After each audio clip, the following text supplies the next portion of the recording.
এক সময়ের কথা, লিয়াম নামের এক ছেলেকে দেখা যেত আলস্য আর আত্মবিশ্বাসহীনতার কারাগারে বন্দী। সে কোনো কাজই মন দিয়ে করত না। যেই একটু বিপদ আসত, সে সঙ্গে সঙ্গে হাল ছেড়ে দিত। আর যখন কিছুই ঠিকঠাক মতো হতো না, সে কেঁদে বলতো, আমার কপালটাই খারাপ, আমি তো চেষ্টা করি, কিন্তু কিছুই হয় না। লোকজন তাকে নিয়ে হাসাহাসি করত, তাকে নিয়ে ঠাট্টা করত, ডাকত ব্যর্থ বলে। একদিন যখন লিয়াম প্রায় জীবন থেকেই হাল ছেড়ে দিয়েছিল, সে হঠাৎ এক সন্ন্যাসীকে দেখল, যিনি শিশুদের কিছু শেখাচ্ছিলেন। সন্ন্যাসীটি বলছিল, সব কিছু তো নিয়তির ব্যাপার, যার কপালে আছে সে পায়, আর যার নেই সে চাইলেও পায় না। সন্ন্যাসী গভীরভাবে লিয়ামের চোখে তাকালেন। চোখে ছিল ব্যথা, কিন্তু লুকিয়ে ছিল পরিবর্তনের ক্ষুধা, একটি ইচ্ছা, জীবন বদলে ফেলার।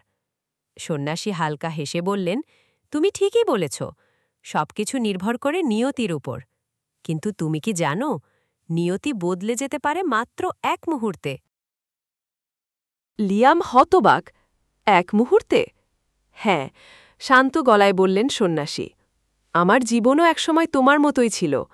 তারপর ঘটল একটা অলৌকিক ঘটনা, আর সেই দিন থেকেই সব বদলে গেল। এই গোপন কথা আমি অনেককেই বলেছি, তাদের জীবনও বদলে গেছে। তুমি চাও তো আমিও তোমাকে বলবো? লিয়াম কিছু বলল না, চুপচাপ চলে গেল। কিন্তু রাতে সে ঘুমাতে পারল না। সন্ন্যাসীর কথা বারবার মনে পড়ছিল। নিয়তি এক মুহূর্তে বদলে যেতে পারে। পরদিন সকালে সে সন্ন্যাসীর কাছে ফিরে গেল, বলল, আমি সেই গোপন কথাটা জানতে চাই। সন্ন্যাসী বললেন, তুমি যদি গোপন কথাটা জেনে ফেলো কিন্তু প্রয়োগ না করো, তবে জীবন আরও কঠিন হয়ে যাবে। লিয়াম অবাক হয়ে বলল, আমি চেষ্টা করব, আপনি যা বলবেন তাই করব। সন্ন্যাসী বললেন, তাহলে শুনো মন দিয়ে। এখান থেকে অনেক দূরে একটা পাহাড় আছে। সেই পাহাড়ের চূড়ায় থাকে একটা অদ্ভুত পাখি, যার মাথা সোনালি পালকে ঢাকা, আর ডানাগুলো নীল। যেই কেউ সেই পাখিটাকে দেখে, তার ভাগ্য সঙ্গে সঙ্গে বদলে যায়। কিন্তু ব্যাপারটা এত সহজ না।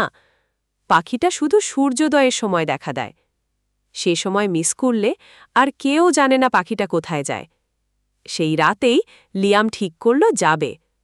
ঘড়িতে অ্যালার্ম দিল ৩টায়। ঘুম ভাঙার পর তার মন বলল, চলো না, কালকে যাই। কিন্তু তখনই মনে পড়ল সন্ন্যাসীর কথা, জানার পরও চেষ্টা না করলে জীবন তোমাকে আরও কঠিন শাস্তি দেবে। এই ভয়ই তাকে বিছানা থেকে টেনে তুলল। যাত্রা শুরু করল সে। পথটা খুব দীর্ঘ ছিল না, কিন্তু পাহাড়টা ছিল খাড়া। ২০ পা উঠতেই পা ব্যথা করত, আর ২৫ পা উঠতেই নিঃশ্বাস বন্ধ হয়ে গেল। মন বলল, পারব না। কিন্তু ভয়ের জোরে সে চলতে থাকল। শেষ পর্যন্ত সে যখন চূড়ায় পৌঁছাল, তখন সূর্য উঠেই গেছে। পাখিটা দেখা গেল না। পরদিনও সে ব্যর্থ হল। তৃতীয় দিন সময় মতো পৌঁছাল, কিন্তু পাখি এলো না। চতুর্থ, পঞ্চম দিন একই অবস্থা। কিন্তু লিয়ামের ভেতর কিছু একটা বদলাতে শুরু করল। উঠতে উঠতে তার শরীর শক্ত হচ্ছিল, মন স্থির হচ্ছিল। পথটা সে উপভোগ করতে লাগল। ষষ্ঠ দিনে সে আর অভিযোগ করল না, চেষ্টা ছাড়ল না। সে শান্তি খুঁজে পেল এই পথেই। তবুও পাখি এলো না। সে ফিরে গিয়ে সন্ন্যাসীকে বলল, আমি সব করেছি। সন্ন্যাসী হেসে বললেন, তবে এবার একবার শেষবার যাও, কিন্তু এবার কিছু চাইবে না, শুধু শান্তভাবে বসে সূর্যোদয় দেখবে। সপ্তম দিনে লিয়াম সহজেই জেগে উঠল। পথটা এবার হালকা মনে হল। পথে সে প্রকৃতির সৌন্দর্য লক্ষ্য করল। ঠান্ডা বাতাস, পাখির গান, আকাশে গোলাপি আলো। সে সময়ের আগেই চূড়ায় পৌঁছাল, আর চুপচাপ বসে রইল। কিন্তু সোনালি পালকের পাখি এলো না। তার বদলে তার ভেতর থেকে একটি শান্ত কণ্ঠস্বর উঠল। হয়তো কোনো পাখিই ছিল না, হয়তো সন্ন্যাসী ইঙ্গিত দিচ্ছিল অন্য কিছুর দিকে। সে হাসল। সে বুঝতে পেরেছে।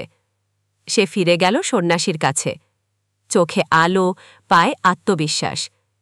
বলল, গুরুজি, আমি সেই পাখিকে দেখেছি। সন্ন্যাসী গর্ব ভরে বললেন, হ্যাঁ। লিয়াম বলল, প্রতিদিন সকালে একটা জাদুর পাখি আসে, তার নাম পছন্দ।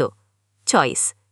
আমরা ঘুম থেকে উঠে এই পাখির সামনে দাঁড়াই আর নিজেদের জিজ্ঞেস করতে পারি, আজ কি আমি দুর্বল হব নাকি সাহসী হব?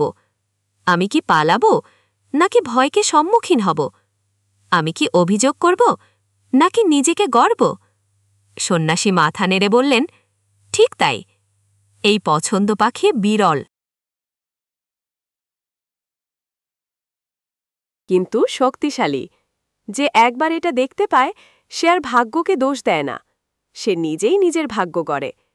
লিয়াম বলল, আমি এটাও শিখেছি, যন্ত্রণাই অভিশাপ নয়, ওটা একটা সংকেত যে আমি চেষ্টা করছি। দেহ ক্লান্ত হতে পারে, কিন্তু মনই যদি হারে তবে আমরা হেরে যাই। তাই যদি আমরা প্রতিদিন কষ্টকে আলিঙ্গন করি, আমরা আরও শক্তিশালী হয়ে উঠি। সন্ন্যাসী বললেন, সত্যিকারের শক্তি আসে না আরামে থেকে, তা আসে প্রতিদিনের অস্বস্তির মধ্য দিয়ে।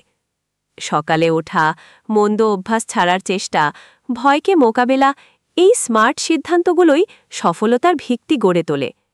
তিনি আরও বললেন, সফলতা মানে নাম বা যশ নয়, সফলতা মানে এমন আত্মবিশ্বাস, যাই আসুক আমি সামলে নিতে পারি। এটাই আসল শক্তি।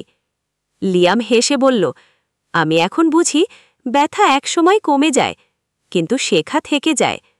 প্রতিটি ওঠা আমাকে বদলেছে। আমি এখন ব্যথাকে ভয় পাই না, আমি তাকে স্বাগত জানাই।